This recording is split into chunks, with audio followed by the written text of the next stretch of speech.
तो एक बार ये 14 वीडियो साल देखा का ना मुल्ला वनवास जी ने, काट ऐसी करके क्या जब बात राम कही जी इस आए, वीडियो में। सीता जी आई तो जलसा हुआ।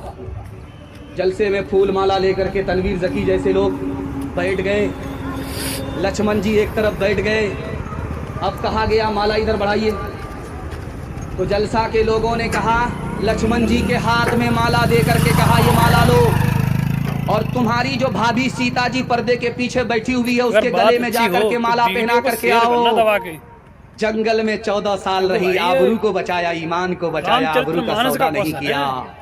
ऐसी औरत के गले में जाकर के माला पहनाओ, सम्मान करो। जब लक्ष्मण जी माला लेकर के निकले तो रास्ते में खड़े हो गए, आगे बढ़ी नहीं। तो नाज़िम ने कहा, अरे क्या हुआ? माला हाथ भाभी के गले में डालो। कहा कि मेरी भाभी 4 औरत के साथ बैठी है, मुझे पता ही नहीं कि भाभी कौन है, किसके गले में माला था।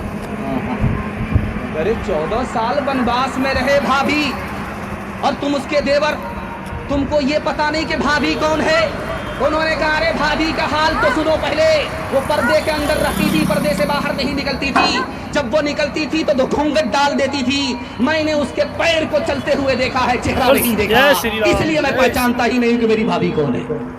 कहाँ गई वो सीता मैया और कहाँ है अब मरियम, भारतवर्ष में जिनके चरित्र पे गर्व किया करते थे हम, जो अपनी इतिहास भुला दे, आग लगे उस फैशन में, आग लगे उस फैशन में।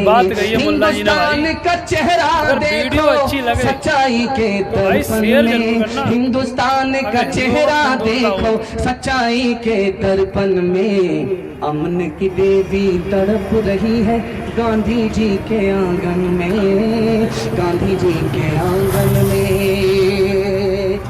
जिस्म पर लिबास की कमी अजीब लगती है, मुझे अमीर बाप की बेटी गरीब लगती है,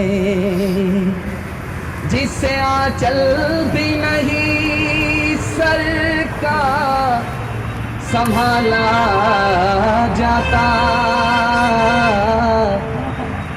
उससे क्या खाक तेरे घर की हिफाजत होगी। कैसी लगी वीडियो दोस्तों, कमेंट